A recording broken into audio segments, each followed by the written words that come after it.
Howdy, I'm Will Lombardi, and I'm here at Plumas Arts Gallery in Quincy, and I'm here with Bill Jacks, who's the featured artist this month here in town. How was the opening? It was fantastic. Saw a lot of friends from the community and had some wonderful conversations about the art pieces and just life in general. Have people seen this before? Very few people have seen this in Quincy. 90% of the artwork on the wall was created this spring with John O'Brien and Little Dove Hedrick and myself at Stonehenge Signs. All right. Yeah. So I think of you in a couple ways. Your family's been here for generations. Is that true? Right. I'm the fifth generation. And I'm kind of curious about that, so I want to ask a little bit. And I think of you in the context of some of the thinning and burning that folks have been doing in our communities to protect us from catastrophic wildfire. I know you're interested in that. I know you're a small business owner, Stonehenge, which sort of leads us to the art itself. Is there a way, I suppose, that all of that comes together for you? This work's amazing. It's you're blasting wood to create these designs. Does that moment come from all those parts? Yeah, it's a great question because I hadn't really thought of it in a full circle like that. Most of the wood on the wall here is from Butterfly Valley, from my property in Butterfly Valley, and these are trees that died as a result of being stressed out by my prescribed fires. Like they were weakened already, and the fire naturally selected these trees to give up the ghost. And so I took my chainsaw and put them on the ground, brought them to my mill. It's a Wood Miser LT40, and made lumber out of them and stickered that lumber and then processed all the lumber into these signs. And so yeah, that's pretty neat, full circle, that this is a sustainable harvest of wood for the signs from our local forest in Butterfly Valley. Representative of a larger ecological effort. Exactly, yeah. And so you obviously are using the lumber for many things, I would assume. These are the odds and ends. How did you come to a point where I'm going to make art on this?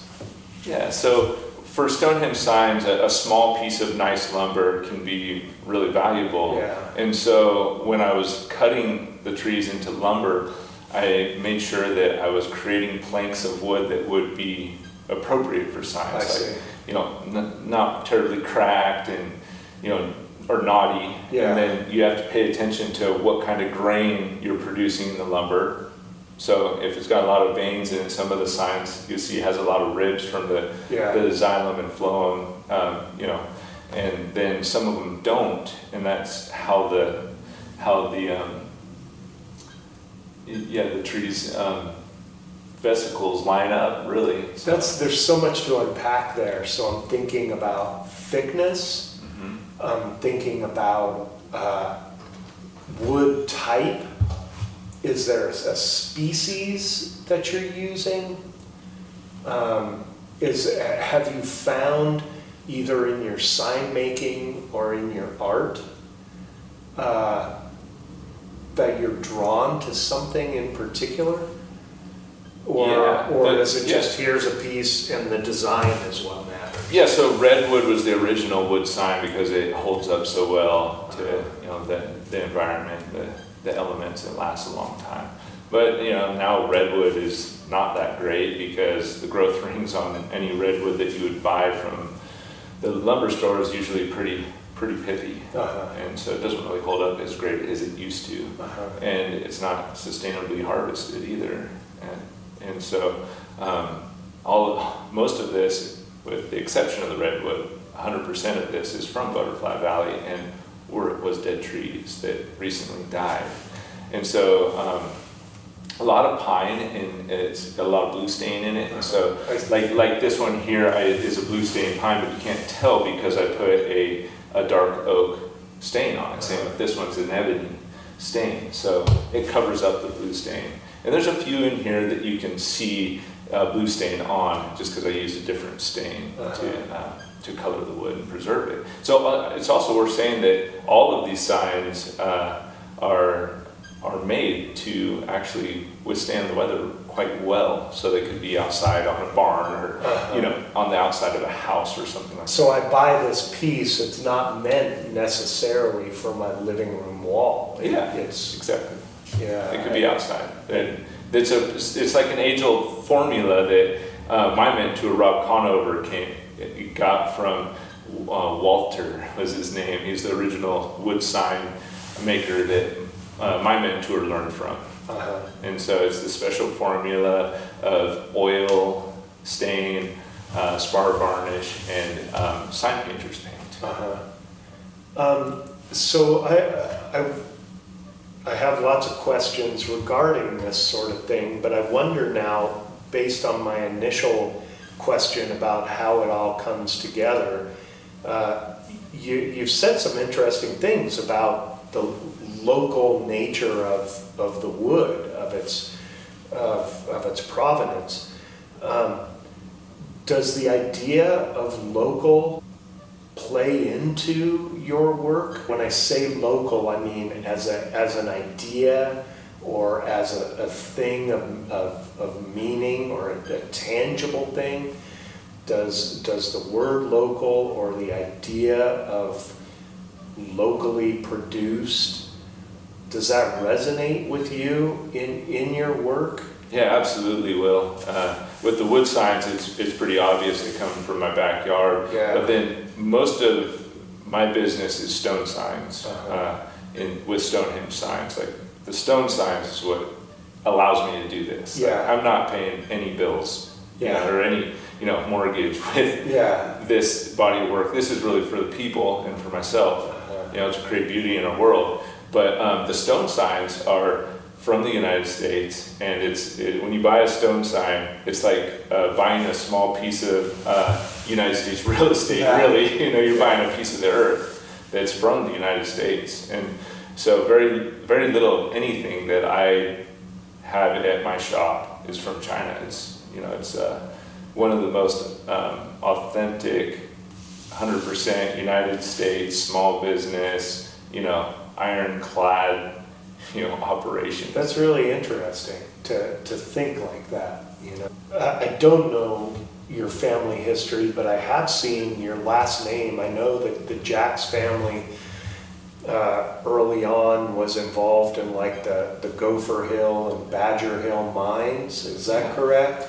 As well as they were flume builders in Jack's Meadow. Yeah, exactly. Do you know some of that history? Yeah, I know a little bit. There's an archive of the Jacks family in the museum, and there's a whole file on my family with pictures and deeds and the whole, what mining claims was theirs. And so my great-great-grandfather Richard Jacks immigrated from Missouri in the 1850s, and his oxen train broke down in Nevada, and they walked to Truckee. All right. And so that I imagine that was a pretty tough little hike to Truckee from Nevada.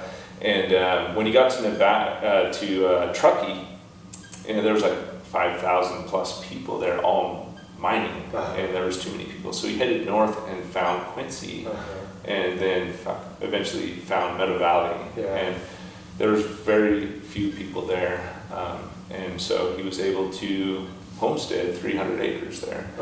And then he also established a mining claim cabin at Dead Man Springs on the Middle Fork of the River. And my family owned that cabin and that mining claim until 1974, when the Forest Service burnt it down in the winter, unbeknownst to my family.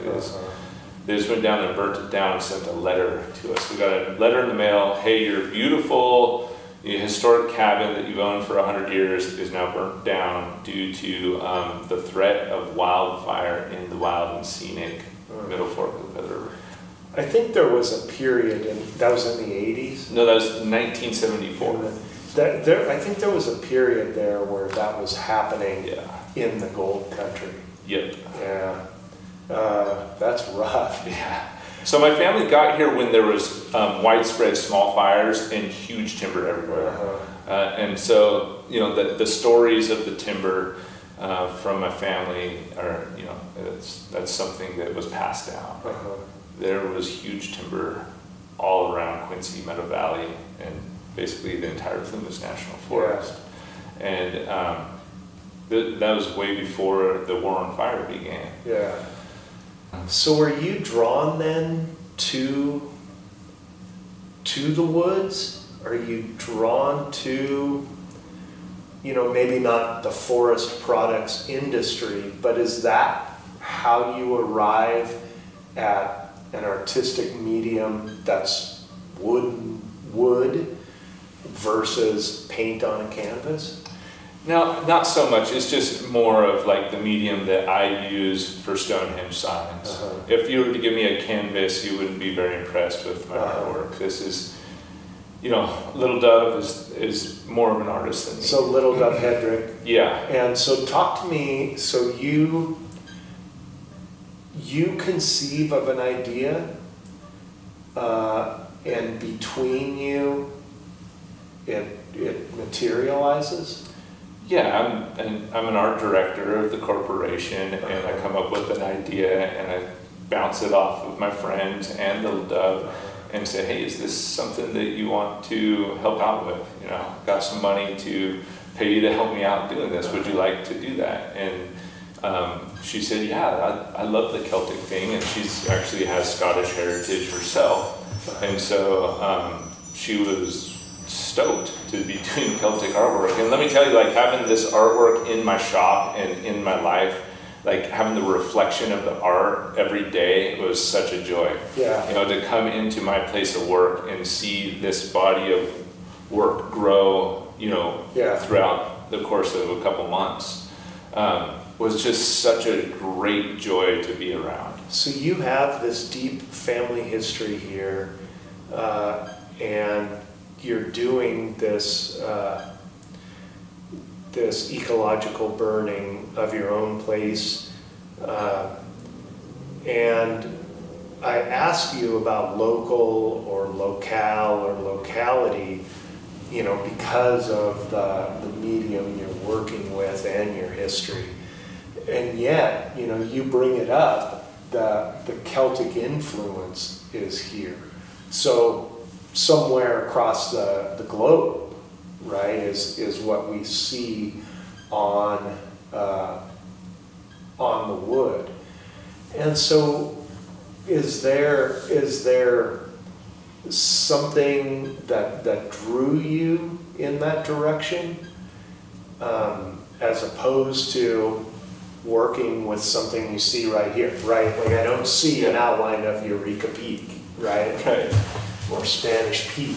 Yeah, it's reconnecting with my ancestral heritage, and looking at my own ancestors and reconnecting with the indigenous tribal people who are in my family's past. And that really stems from just the kind of person that I am. Like, I feel connected to the forest and the land here where I'm at, but I'm an immigrant to this land, and so, it's I would feel like a scavenger otherwise to be into the Native American thing, which I am, but that's somebody else's heritage. And so I felt a need to reconnect with my own ancestral roots, and that's Celtic, and it's beautiful. And the tribal people of the Celtic world were very much connected to Mother Earth and all their surroundings, very much similar to Native American ancestral people. And so the burning and the fire tending of our forest gives me a profound connectiveness to the earth and the forest, because without it, the forest is going to disappear. And so when I when I provide the forest with a good fire, it provides a sense of connectedness to the forest and the earth, providing an essential element to a forest that depends on it for survival is a special thing. It's something to be celebrated, quite frankly. Yeah. And so doing that on my property, and then I have some of the trees die, well, that's what good fire does, is it selects for genetic fitness and the genetic suitability of the forest. Like, not all the trees out there are well suited for fire. And so the fire selects who's suited to survive. Sure. And what I always tell people, like, if that tree died during my prescribed fire, it's definitely going to die during a wildfire. Yeah. So people go, oh, that's the light that goes on Sure. pretty quick for people. So, yeah. So, can you take me from the germ of an idea to a finished product? You know, do you set out thinking about, like, you might talk about size or shape, or just how do you arrive at any one of these? It starts with a vision. You know, you have this idea. In the middle of the night? Could be sometimes, yeah. Or just as organic conversation, like these Grateful Dead signs. My cousin said, oh man, that would be so cool to do a deadhead with epoxy in it and router out the back for a light.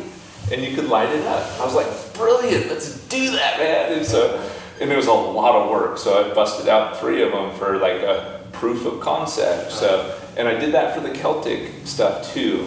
If you go to the toy store, you'll see that I made a Celtic tree of life with little dove, and I think maybe Teresa Arate helped out with that a little bit too. I had an ice cream date there today that got canceled on me.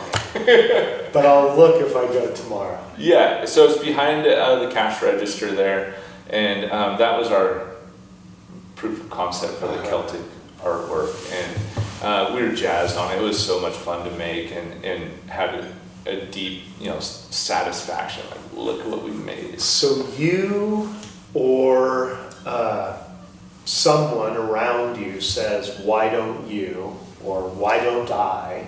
It starts with an idea, a vision, and then you put the pieces together and you act on that and create a proof of concept. So, but before that, so you talked about, well, you don't want a lot of knots, you want a closer grain, etc.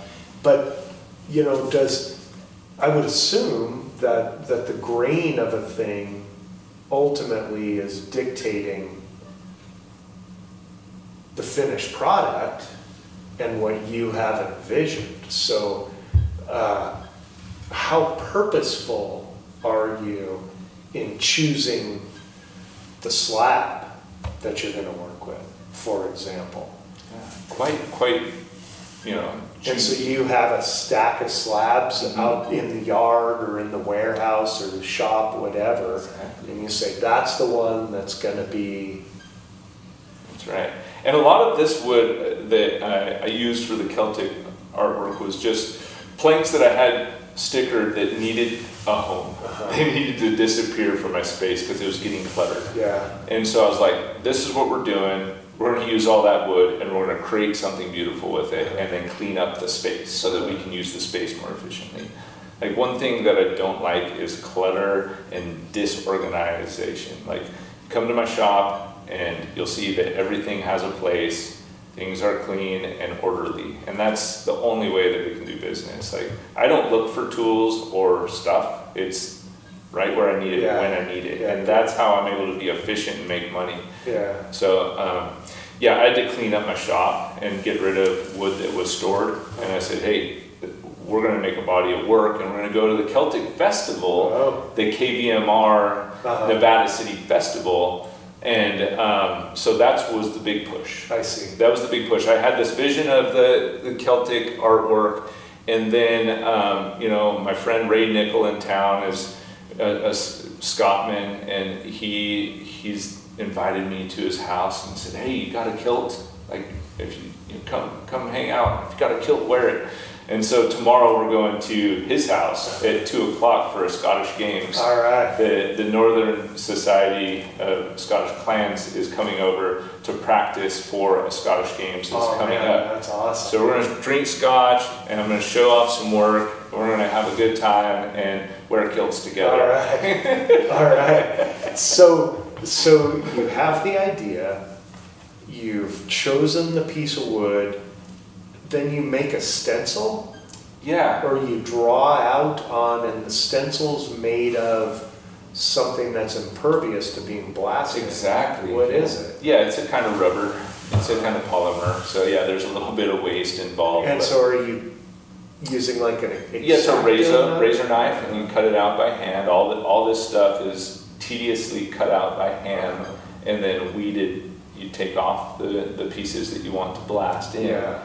And so you can only imagine how much Oh my gosh. work has gone into these. Most of them. Tremendous. Yeah. And so, and then that pattern is taped on, glued on, clamped on? Yeah, the pattern's taped on, and it's got an adhesive back. Oh, I see. Yeah, and so we'll sand it really smooth, and then clean it really well, and then put the stencil on, and then we'll trace out the copy and cut it out.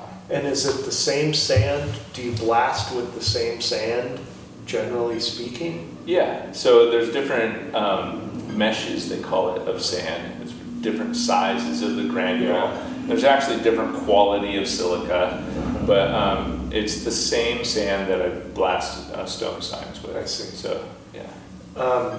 And would a different size grain produce something less detailed? Like on this, you want something very fine because the work itself is so... Exactly. Yeah, the closer the little gaps in your stencil, the smaller the grain of sand you want. And if the sand is too big of a diameter, then you'll see little... Oh, I see. Little bird shot or something. Yeah, exactly. Yeah, I get it. I'm curious, so you get it all set up and you hit it, and how long does that take? Yeah, fast it or depends slow? on the wood and the grain arrangement. Yeah, so it can take anywhere from 40 minutes to an hour of sandblasting. Oh wow, I guess I didn't realize. You sit there and you got to make sure that you don't hit any spot too consistently, or it starts blowing apart and you mess it up. So it's this real meditation of keep the sand moving, hit it, let it, because it heats up with all the friction. Oh. Yeah. So this is the same process that I use to make all the signs. So really, this is So you've worked it all out. Yeah. I'm curious though, when you're thinking of individual pieces like this, do you know when you need to change something? Yeah. I mean, it seems like there a lot. You have to get a long way into it before you know that you have what you want. Yeah, I've done it so much that I look in the future and I go, this isn't going to work. Stop right there. We need to rethink this. I see. Because the negative space is not going to be able to hold in a blasting process or something like that. And there's a myriad of different circumstances like that. And so like we'll cut it out and then we'll start weeding it off and it just comes off super easy. I'm like, well, this isn't going to hold up in a blasting process, so let's not waste our time. I see. Scrap the whole thing and re-stencil it, or something like that. But it just comes from making hundreds and hundreds of wood and stone signs and just knowing the process and what holds up and what doesn't. Yeah, and then lastly, you're thinking about color. And what can you tell me about the color choices? Is that part of the initial inspiration, or does it come later?